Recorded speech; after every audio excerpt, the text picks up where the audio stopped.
মা, আমি খুব ভালো ক্লাসিক্যাল ডান্স করতে পারি, আমি আবার ডান্স প্র্যাকটিস শুরু করতে চাই। শিল্পার কথা শোনার সঙ্গে সঙ্গে কাবেরী কিছু চিন্তা করতে শুরু করে দেয়। কি হয়েছে মা, আপনি আবার কি চিন্তা করতে শুরু করে দিলেন? আরে না না, কিছু ভাবছি না। কিন্তু বৌমা, তুমি হঠাৎ করে ডান্স প্র্যাকটিস করার কথা ভাবলে কিভাবে? আসলে মা, আজ আমার একটা বান্ধবীর সঙ্গে দেখা হয়েছিল, তার নাম মিনা। সে এখনো ডান্স প্র্যাকটিস করে। সে আমাকে আবার ডান্স শুরু করতে বলছে। আমারও তার কথা ঠিকই মনে হলো। আমি ডান্স শুরু করলে আপনার কোনো আপত্তি নেই তো মা? আরে না না, আমার কোনো আপত্তি নেই। তুমি একদম ঠিক ডিসিশনই নিয়েছো। থ্যাংক ইউ ভেরি মাচ মা। আমি জানতাম আপনি রাজি হয়ে যাবেন। আমার একটা টিচার আছে, আমি কালকেই তাকে এখানে ডেকে নেব। সে আমাকে ডান্স প্র্যাকটিস করতে সাহায্য করবে।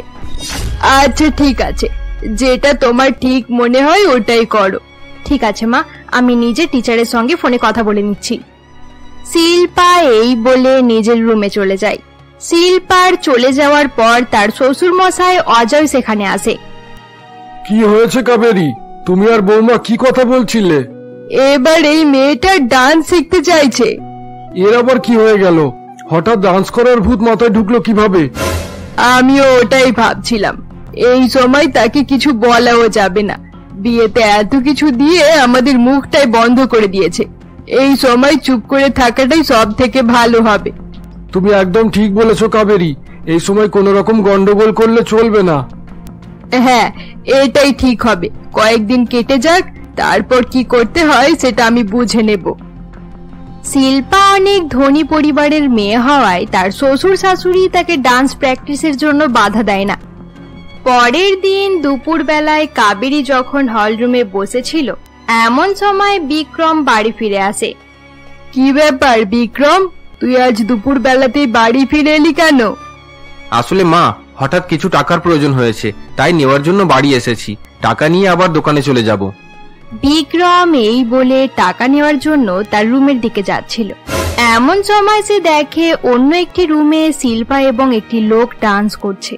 এই দেখে বিক্রম প্রচন্ড রেগে যায়। এসব কি চলছে এখানে? শিল্পা কার সঙ্গে ডান্স করছে? আসলে বাবা বিক্রম, ওই লোকটা শিল্পার ডান্স টিচার। শিল্পা আজ থেকে ডান্স প্র্যাকটিস করা শুরু করেছে। মা, তুমি শিল্পাকে এসবের জন্য আটকালে না কেন? এসব আমার একদম পছন্দ হয় না। শিল্পা এই বাড়ির বউ। রাগ করিস না বাবা, শিল্পা ধনী বাড়ির মেয়ে, তার এরকম ছোটখাটো ইচ্ছে থাকতেই পারে। মা, প্রতিবেশী এসব ব্যাপারে জানতে পারলে নানা রকম কথা বলবে।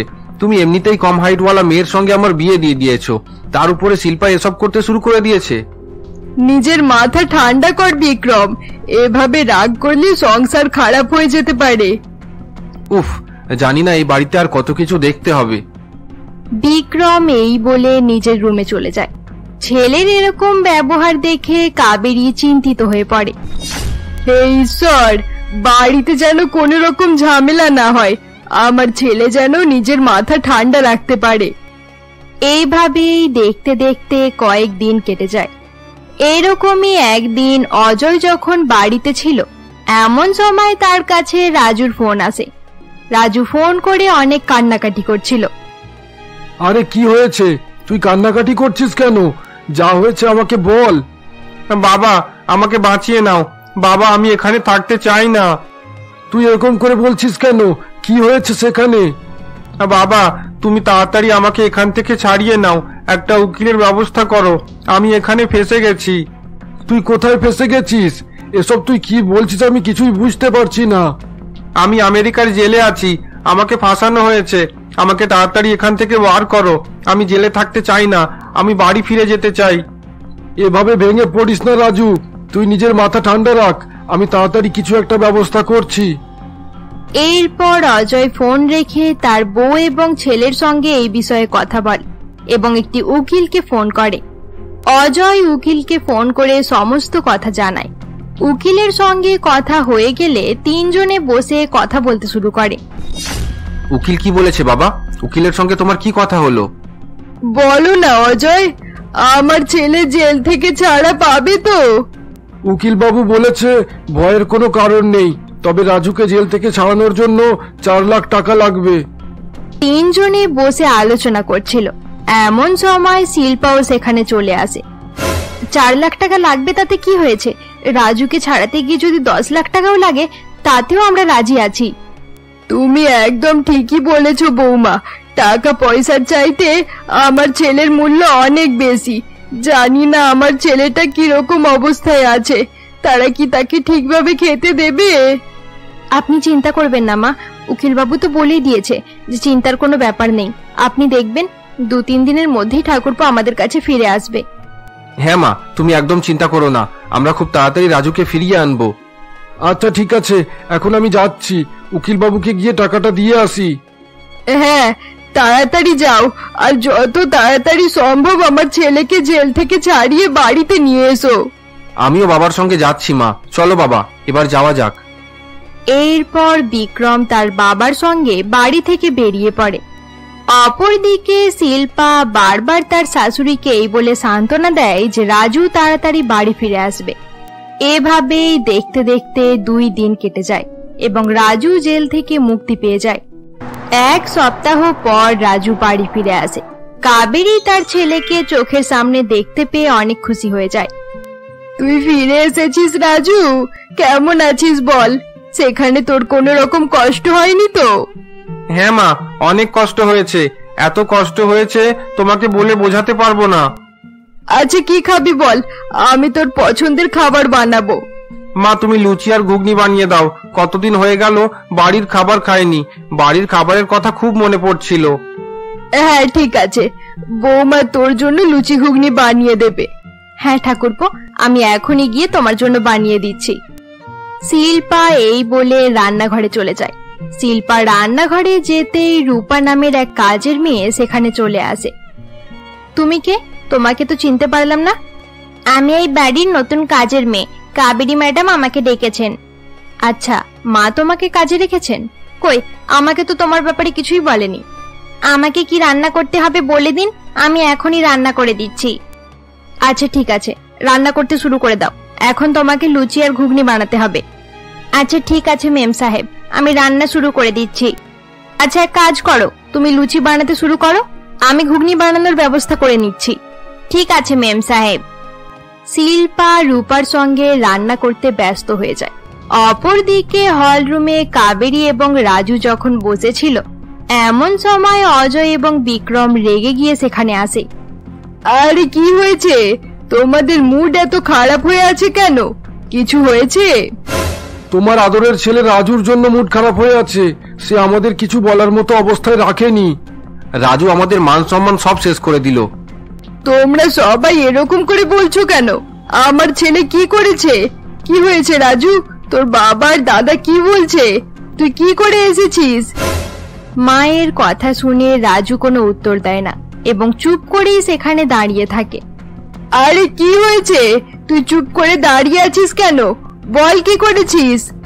মা একটু আস্তে কথা বলো, না হলে কেউ শুনতে পেয়ে যাবে। আরে কাবেরী, তোমার ছেলে আমেরিকাতে একটা ছেলের সঙ্গে ঝগড়া করে এসেছে। রাজু বলছিল সে ছেলেটাকে অনেক জখম করে এসেছে। মা সেই ছেলেটা আমার বন্ধুর পেছনে পড়েছিল। মিথ্যে কথা বলিস না রাজু, আমরা তোকে সেখানে পড়াশোনা করার জন্য পাঠিয়েছিলাম, আর তুই সেখানে গিয়ে প্রেম করতে শুরু করে দিয়েছিলি। মা, রাজু যেই বন্ধুর কথা বলছে সেটা তার গার্লফ্রেন্ড। রাজু একটা মেয়ের জন্য এত বড় কাণ্ড করে এসেছে। নিশ্চয়ই তাদেরই দোষ ছিল, তবেই রাজু এরকম করেছে। তুমি ঠিক বলেছ মা, আমাকে ক্ষমা করে দাও মা, আমি ভুল করে ফেলেছি। আমি সেই মেয়েটাকে বিয়ে করতে চাইছিলাম, কিন্তু সেই মেয়েটা আমাকে ধোকা দিয়েছে। যেই ছেলেটাকে আমি মেরেছি সেই ছেলেটা মেয়েটার বেস্ট ফ্রেন্ড। বাবা রাজু, তুই সেই মেয়েটার পেছনে পড়ে আছিস কেন? তোর পেছনে হাজার হাজার মেয়েরা ঘোরাঘুরি করে, তোকে কারোর পেছনে যেতে হবে না। তুমি একদম ঠিক বলেছ মা, খারাপ মেয়ের উপর বিশ্বাস করে আমি অনেক ভুল করে ফেলেছি। আচ্ছা ঠিক আছে, যা হয়েছে হয়েছে, ওসব নিয়ে আর চিন্তা করিস না। তবে এরপর থেকে তুই মেয়েদের পেছনে যাবি না, আগে ভালো করে পড়াশোনা করে নিজের ভবিষ্যৎটা তৈরি কর। মা তুমি রাজুকে অনেক বেশি মাথায় তুলে রেখেছো, এত বেশি ছাড় দেওয়া ভালো নয়। এবার ওসব কথা বাদ দে। রাজু তুই যা, তোকে যেটা বলেছি তুই সেটা কর। পরের দিন কাবেরী যখন হলরুমে বসেছিল, এমন সময় দরজার বেল বেজে ওঠে। কাবেরী দেবী যখন দরজা খোলে তখন দেখতে পায় সেখানে শিল্পার মা বিমলা দাঁড়িয়ে রয়েছে। আরে কাবেরী দিদি, নমস্কার। নমস্কার নমস্কার। আপনি হঠাৎ এখানে কি মনে করে? মেয়ের কথা অনেক মনে পড়ছিল, তাই ভাবলাম একবার তার সঙ্গে দেখা করেই আসি। আচ্ছা, এই ব্যাপার। আসুন, ভেতরে আসুন। এরপর বিমলা দেবী বাড়ির ভেতরে চলে আসে। শিল্পা তার মাকে দেখতে পেয়ে অনেক খুশি হয়ে যায় এবং তার মায়ের কাছে গিয়ে তাকে জড়িয়ে ধরে। আরে মা, তুমি তো আমাকে অবাক করে দিলে। অবাক হয়েছিস তো? আমি তোর চেহারার এই আনন্দ দেখার জন্যই তো না জানিয়ে চলে এলাম। তুমি অনেক ভালো করেছো মা, এবার কয়েকদিন তোমাকে এখানে থাকতেই হবে। হ্যাঁ শিল্পা, ঠিক আছে, আমি 7 দিনের মতো এখানে থাকবো। তাছাড়া তোর বাবাকে নিয়েও আর কোনো চিন্তা নেই, তার দেখাশোনা করার জন্য বাড়িতে অনেক লোক রয়েছে। তোর কথা অনেক মনে পড়ছিল, তাই তোর বাবা আমাকে এখানে চলে আসতে বলল। আরে বাহ, এটা তো অনেক ভালো খবর। তোকে আর একটা কথা বলতে ভুলে গেলাম, লতা আর তার বয়ফ্রেন্ডের সন্ধান পাওয়া গেছে। আচ্ছা, তাই নাকি? তারা এখন কোথায়? পুলিশ লতাকে ছেড়ে দিয়েছে, কারণ সে বলেছে সব দোষ তার বয়ফ্রেন্ড প্রকাশের ছিল। সে বলেছে তার বয়ফ্রেন্ড তাকে বুঝিয়ে বাঝিয়ে আর জোর করে এই কাজ করিয়েছিল। আমি লতাকে বাড়ি থেকে বার করে দিয়েছি, কারণ ধোঁকাবাজ মানুষদের দ্বিতীয়বার সুযোগ দেওয়া উচিত নয়। হ্যাঁ মা, তুমি একদম ঠিকই করেছো। আপনি একদম ঠিকই করেছেন বিমলা দিদি, এরকম মানুষকে বাড়ি থেকে বার করে দেওয়াটাই উচিত। আচ্ছা, খাবার রেডি হয়ে গেছে, এবার চলুন আমরা গিয়ে খেতে বসে পড়ি। হ্যাঁ হ্যাঁ, চলুন চলুন, যাওয়া যাক, আমারও খুব জোরে খিদে পেয়ে গেছে। এরপর শিল্পা তার মা এবং শাশুড়ির সঙ্গে ডাইনিং রুমে গিয়ে খেতে বসে পড়ে। খাওয়া দাওয়া শেষ করার পর শিল্পার মা এবং শাশুড়ি দুজনেই তাকে রসমালাই খেতে দেয়। এনে শিল্পা, আমি তোর জন্য রসমালাই বানিয়ে এনেছি, খেয়ে বল কেমন হয়েছে। বৌমা, আমিও তোমার জন্য রসমালাই বানিয়েছি, দুটো খেয়ে কোনটা বেশি ভালো হয়েছে সেটা বলো। এরপর শিল্পা দুজনের বানানো রসমালাই খেয়ে নেয়। এবার বল, কার বানানো রসমালাই বেশি টেস্টি হয়েছে?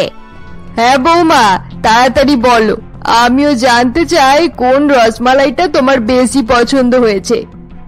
দুটো রসমালাই খুব ভালো ছিল, দুটোই আমার অনেক পছন্দ হয়েছে। আরে শিল্পা, তুই সত্যি করে বল কোনটা বেশি ভালো লেগেছে, আমরা কিছু মনে করব না। যারটা কম ভালো হবে সে আরো ভালো করে বানানোর চেষ্টা করবে। তোমরা যখন এত করেই বলছো তাহলে আমি বলে দিচ্ছি, আসলে মা, তোমার বানানো রসমালাইটা বেশি ভালো হয়েছে। শিল্পার কথা শুনে তার শাশুড়ি হাসতে শুরু করে দেয়। বৌমা, তোমার মা যে রসমালাই খেতে দিয়েছে সেটা আমি বানিয়েছিলাম, আর আমি যেটা দিয়েছি ওটা তোমার মা নিয়ে এসেছে। আমরা রসমালাই বদলে তোমার সঙ্গে একটু মজা করছিলাম, তবে এটা দেখে ভালো লাগলো তুমি আমার বানানো রসমালাই বেশি পছন্দ করেছো। আচ্ছা ঠিক আছে, তোমরা গল্প করো, আমি একটু কাজ করে আসছি। শিল্পার শাশুড়ি এই বলে সেখান থেকে চলে যায়। শিল্পার শাশুড়ির চলে যাওয়ার পর তার মা তাকে বলে, কি ব্যাপার শিল্পা, আজকাল শ্বশুর বাড়ির জিনিসগুলো তোর বেশি পছন্দ হচ্ছে, মায়ের বাড়ির জিনিস আর সেরকম ভালো লাগছে না? আমাকে ক্ষমা করে দাও মা, আমি জানতাম তোমার খারাপ লেগে যাবে, তাই তো বলতে চাইছিলাম না। আরে না না, আমার খারাপ লাগেনি, এমনিতেই তোর উপর আমার আর কোনো অধিকার নেই। মা, তুমি এরকম করে বলছো কেন? তুমি আমার মা, আমার উপর থেকে তোমার অধিকার কোনোদিনও শেষ হবে না। সেটা তো দেখেই বোঝা যাচ্ছে তুই আমাকে কতটা ভালোবাসিস। সব সময় নিজের শ্বশুর বাড়ির লোকেদের প্রশংসা করতে থাকিস, শ্বশুর বাড়ির লোকেদের জন্য তুই আমাদেরকে ভুলেই গিয়েছিস। আচ্ছা, 2 দিন আগে আমি তোকে ফোন করেছিলাম, তুই ফোন রিসিভ করিসনি কেন বলতো? সেরকম কোনো ব্যাপার নেই মা, আসলে কয়েকদিনেই ডান্স কম্পিটিশন শুরু হয়ে যাবে তো, তার জন্য আমি একটু প্র্যাকটিস করছিলাম, আমি ভালোভাবে ফোনের দিকে লক্ষ্যই করিনি। তাছাড়া কাল তো আমি তোমাকে ফোন করেইছিলাম। তার মানে এবার থেকে তোকে ফোন করলে একদিন পর তোর ফোন আসার অপেক্ষা করতে হবে? তোর ফ্রি টাইম না থাকলে তোর সঙ্গে কথা বলা যাবে না, তাই তো? মা, তুমি এরকম করে বলছো কেন? তুমি আমার উপরে রেগে আছো, তাই তো এরকম করে বলছো। আমি যা বলছি একদম ঠিকই বলছি, ধীরে ধীরে তুই অনেক চেঞ্জ হয়ে গেছিস শিল্পা। মা, তুমি আমাকে ভুল ভাবছো।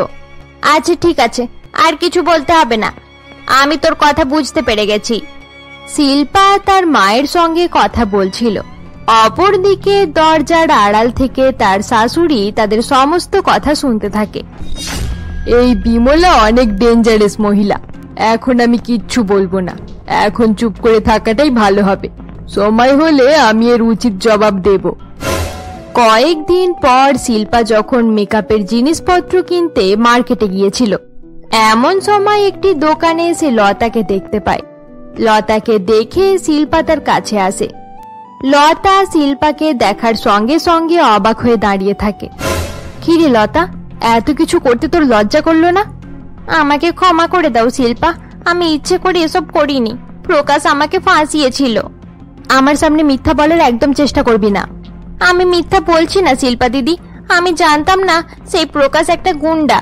সে কাকাবাবুর মাথায় আঘাত করে দিল আর আমাকে ভয় দেখালো যে কাকাবাবুর কিছু হয়ে গেলে আমাকেও জেলে যেতে হবে। এসব তুই কি বলছিস? হ্যাঁ, এটাই সত্যি কথা। তার জন্যই আমি বাড়ি ছেড়ে পালিয়ে গিয়েছিলাম। এখন আমি এখানে সেখানে ঘুরে বেড়াচ্ছি। তুই যা করেছিস তার জন্যই আজ তোর এরকম অবস্থা হয়েছে। এরকম করে বলো না দিদি, আমি অনেক একা হয়ে গেছি, আমাকে ক্ষমা করে দাও। আমি তোর সঙ্গে কোনো রকম কথা বলতে চাই না লতা, তুই আমার বাবার সঙ্গে ভালো করিসনি। শিল্পা এই বলে রাগ করে সেখান থেকে চলে যায়। অপরদিকে কিছু সময় পর রাজু খুশি মনে তার বাড়ি ফিরে আসে এবং নিজের মাকে একটি খবর শোনায়। রাজুর কথা শুনে কাবেরী দেবী অনেক খুশি হয়ে যায়। আরে বাহ, অনেক ভালো খবর দিয়েছিস। এবার তো আমরা লাভবান হয়ে যাব। হ্যাঁ মা, তুমি একদম ঠিক বলেছ। আমি রিঙ্কিকে বিয়ে করে নেব। তার কাছে অনেক টাকা আছে।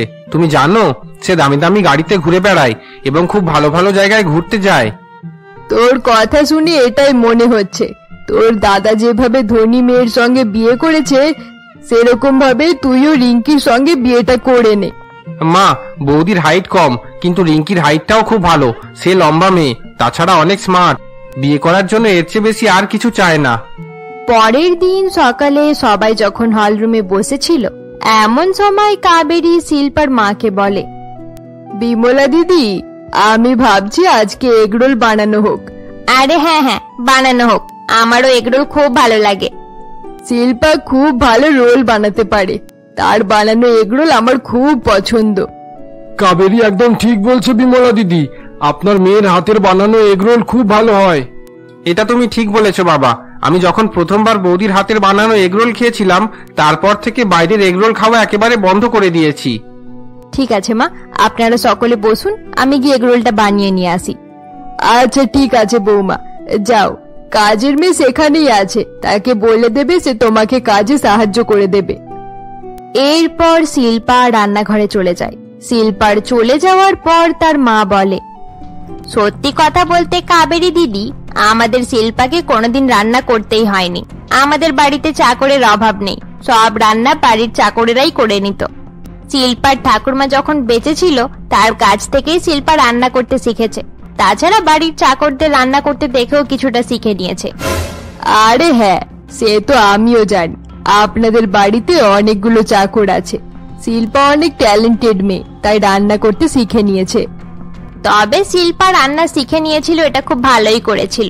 এমনিতেই বিয়ের পর তাকে রান্না করতেই হচ্ছে। রান্না করতে না পারলে আপনাদের আবার সমস্যা হয়ে যেত। আচ্ছা ঠিক আছে, আমি একটু রান্নাঘরে গিয়ে দেখি আমার মেয়েটা কিভাবে রান্না করছে। বিমলা এই বলে রান্নাঘরের দিকে চলে যায়। বিমলার চলে যাওয়ার পর বিক্রম তার মাকে বলে, শাশুড়ি মা অনেক অহংকারী মহিলা। কি আর করব বিক্রম, তাদের কাছ থেকে আমরা অনেক যৌতুক নিয়েছি, তাই একটু চুপ করে থাকতে হবে। যৌতুকের ব্যাপার না থাকলে এরকম মহিলাকে আমি 1 মিনিটের মধ্যেই চুপ করিয়ে দিতাম। তুমি একদম ঠিক বলেছো কাবেরী। আজকাল লক্ষ্য করছি শিল্পার মা অনেক বাড়াবাড়ি করছে। ছোট ছোট কথায় আমাদের খোঁটা দিতে শুরু করে দেয়। এটা ভেবে দেখে না যে তার বেটে মেয়েকে বিয়ে করে আমার ছেলে কত বড় উপকার করেছে। কি আর করা যাবে বাবা, টাকার জন্য সব সহ্য করতেই হবে। আমি মানছি শাশুড়ি মা দোষ করেছে, কিন্তু এতে শিল্পার কোনো দোষ নেই। বাবা, তুমি শিল্পাকে বেটে বলে অপমান করো না। আচ্ছা ঠিক আছে ঠিক আছে, তোর শিল্পাকে কেউ কিচ্ছু বলছি না। তবে একটা জিনিসের জন্য আমার ভয় হচ্ছে, তোর শাশুড়ির কথা শুনতে শুনতে কোথায় রাগের মাথায় আমি তাকে কিছু বলে না ফেলি। সকলে হলরুমে দাঁড়িয়ে কথা বলছিল। এমন সময় রান্নাঘর থেকে শিল্পার চিৎকার করার আওয়াজ শোনা যায়। বন্ধুরা, আজকের জন্য এতটাই। গল্পের পরবর্তী পর্ব দেখতে আমাদের চ্যানেলকে সাবস্ক্রাইব করতে ভুলবে না। আর গল্পটি ভালো লেগে থাকলে অবশ্যই লাইক, কমেন্ট, শেয়ার করে দিও।